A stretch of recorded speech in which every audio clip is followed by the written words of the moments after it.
Well, I don't think we're going to get the second without the first. So I think that's as simple answer as I can give you. Without the first, we have no chance at the second. And we've washed, we've cleansed the poor effort against Calgary. We're moving on now, and I believe our group will come and play hard. Will it guarantee us the win? I don't know. I said that yesterday, but I believe that they'll play hard. If they don't, they continue to show us something. You played against some guys that have come back here now, and obviously coached against a lot of other guys when you're in different organizations. What does it mean to you tonight to have the opportunity to close out an arena and an organization with such a successful history early on and kind of struggles later? Well, I think the overall presentation of the Edmonton Oilers is a success, a huge success. There are teams that have been around for that amount of time that haven't even come close to it. The problem right now is the short term that what we've lived through. But on a night like tonight, I don't think you just painted this year or last year or 5-7 years. You've got to look at the overall picture. And this organization is as successful as any since they came into the league. And not only winning Stanley Cups, but the way they played and the entertainment value and the passion that the fans created and the history that the Oilers have created in the game. With Gretzky and even the trade of Gretzky and all that. Like, the Oilers are written all over the history book, and I'm really proud to be part of the group tonight. Now we can narrow it right down to 60 minutes in our group. I hope that we're all proud to be part of it and we contribute. But I think we have to look at the big picture and what a tremendous impact this arena and the people that have been involved in it have played. Hockey guys, and a lot of routine. You do things the same today a little bit earlier because of the 5 o'clock start.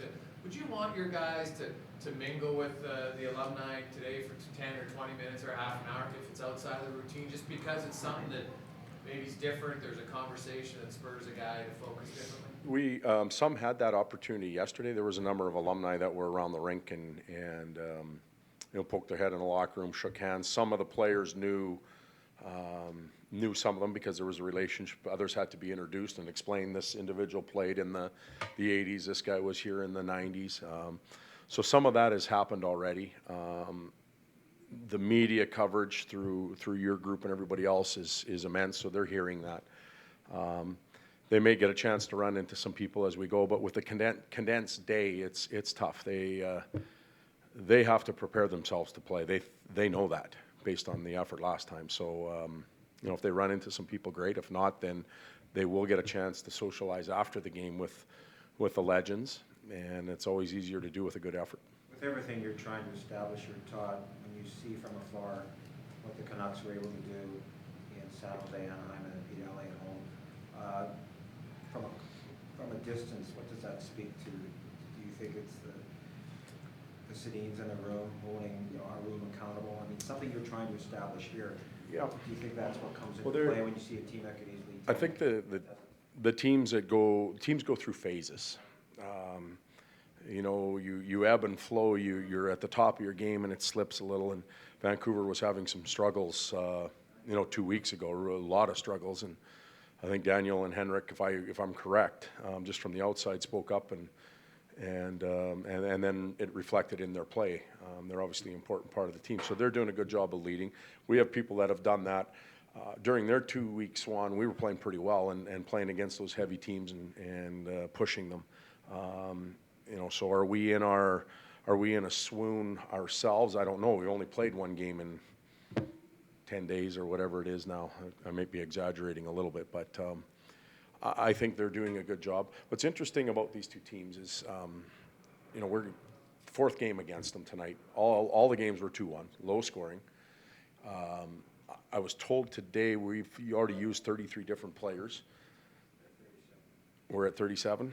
37. Oh, I was told they were at 33 too, so it was matched. But it could be maybe 37 tonight when they add, and we'll add some players into tonight's game that haven't played in the series. That's 70 players playing in a matter of 3 or 4 games. That's a lot of players. It shows how many individuals were injured for both organizations, how much transition there's been, trade deadline, call-ups.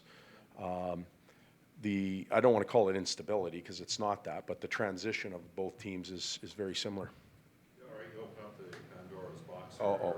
with these possible changes on the fence, like Well, there may be, we may move one in or one out, but the rest will stay. What's the sense of the sentimentality you get in the room? Because a lot of these guys were either very young or weren't even around when the Cups were being won here. Did they have a sense of, the occasion? Well, I do know that everybody understands what the cup is, and I'm not sure we understand the road to the cup, but we understand what the cup is and the joy it brings teams and other people. And there's 5 of them that are lined up every day. When they walk in, they see them. So they understand that part. They should then be able to connect the dots and know that some of these players that are going to be here tonight, alumni, put a lot of blood, sweat, and tears into those 5 that are sitting in our locker room.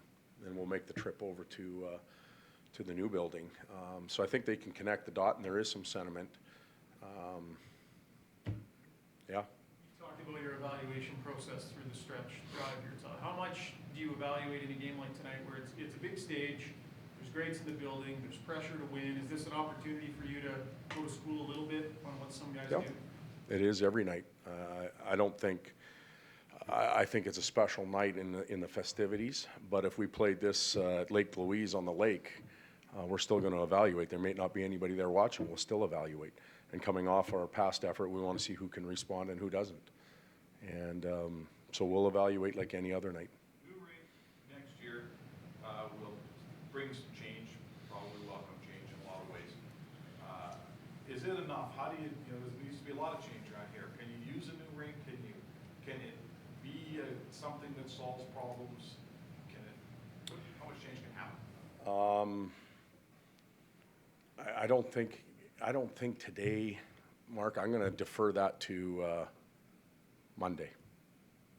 Let's deal with today. And I think the new rink is exciting and all that type of stuff. I know where you're going, but let's get through these 2 games. And after we play in Vancouver on Saturday night, I believe it is, there'll be a lot of change questions asked of all of you, whether it's the roster or whatever. I think that's a better time for me to address it than now.